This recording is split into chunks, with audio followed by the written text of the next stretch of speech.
Been an interesting year for Pinnacle. One of the biggest things we did the first part of the year was we paid off our note, which puts us in a good position to move forward as the industry changes. Also, since the last meeting, we've moved the Colgan headquarters from Manassas, Virginia to Memphis, Tennessee. So everybody's in Memphis eating barbecue every day now. Obviously, I eat a lot of it. Our safety programs are really maturing. Pinnacle is continues with its FOQA program, its ASAP program, completed a LOSA. It's a unique LOSA.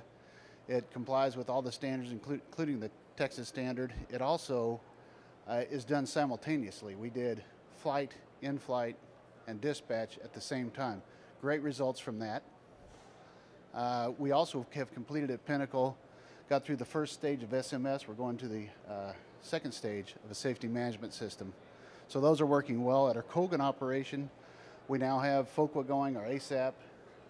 We are in the middle of LOSA right now, and we'll begin the process of SMS by the end of the year. Our fleet has been pretty static for the last year, but we are looking forward to taking delivery of 15 new Q400s beginning in August. We're excited about those. They've been a good airplane for us, and they're pretty reliable. Our Colgan folks do a great job with the aircraft.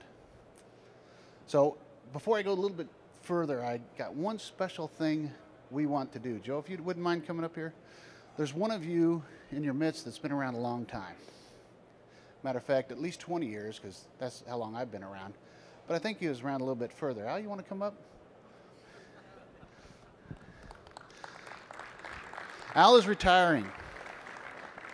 And he's always been an advocate, a great reporter, much smaller than he used to be. How'd you do that? I need to know.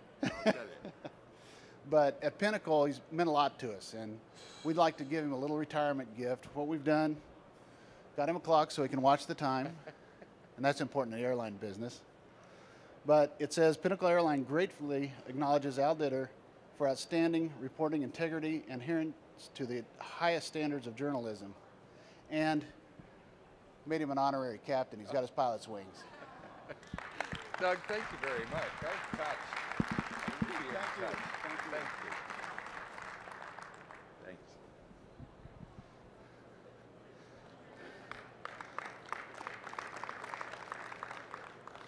Yeah, when I heard Al was retiring, it's like, I can't be getting old. Okay, any questions? Regional airline industry is facing a lot of new challenges and a lot of high costs coming down the pike with changing code sharing arrangements. Bill has mentioned several hundred airplanes coming out of contracts before 2014. What are some of those challenges, and how are you going to cope with the costs in an environment which you're already being challenged on costs? Well, that's a good question. And Phil's right, there's a lot of aircraft, especially 50-seat, coming out of contract over the next 3 to 4 years. We believe that provides opportunity. I'll try to repeat the question, and tell me if I get it wrong. The question is, how do we control costs or take care of the costs with airplanes coming out of the system, more costs coming in if we're going to be in that game? And what do we see as the challenges? Did I get that right? Okay. He's right that the airplanes are coming out, and we are hopeful that there'll be some continuing bids. We don't think there'll be so many for 50-seaters. We think it'll be larger equipment. But the industry has changed. It's going more towards an ownership side.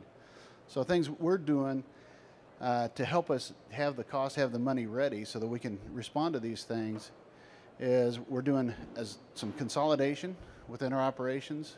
We have 2 airlines. We're trying to take some back office stuff, some things that actually can be done by one carrier for the other, do some of those things, trying to minimize the cash output. We're trying to position ourselves, Peter Hunt, our CFO, is trying to position us where we can raise capital quickly to respond to these. But the key to getting the business, in our opinion, going forward, is really twofold. We have to have very competitive costs, because it's a very competitive game, as you all know, and we have to have good reliability. So we're not going to skimp at all on reliability or safety programs, but we are going to be efficient as we can. Yes? Our new airplanes right now are slated to to fly for Continental, as Continental Connection, in Houston. All the new ones. That may change, but that's where it is right now. How's the United Continental going to affect you? Question is, how's United Continental going to affect us? We don't know. I'm sorry, I'm just kidding. Actually, we think it could be a great opportunity for us. It's interesting, over 50% of our flying at Colgan is for the combination United and Continental. And we fly in different hubs, with Newark with the Q400, Houston with Q400, and the Saabs out of Dulles.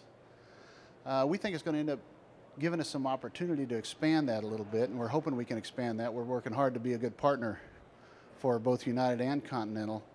I was just, on a personal note, I was just looking the other day at the route structures of the two. Man, they're powerful, very, very powerful. So it's going to be interesting to see how they leverage those route structures to make it even more powerful, and hopefully with our two pieces of equipment, or even with the Pinnacle equipment, we can be part of that growth.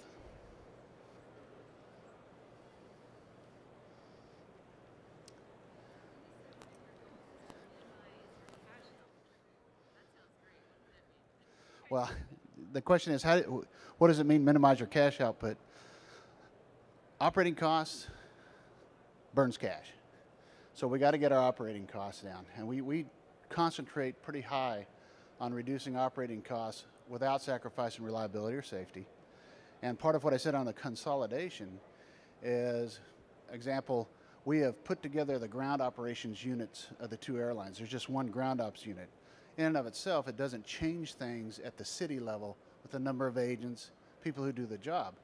But as we move up the ladder, we don't have to have two sets of management, two ground training groups, two vice presidents of ground ops, things like that. So on an operating basis, it's actually reducing our costs with more volume.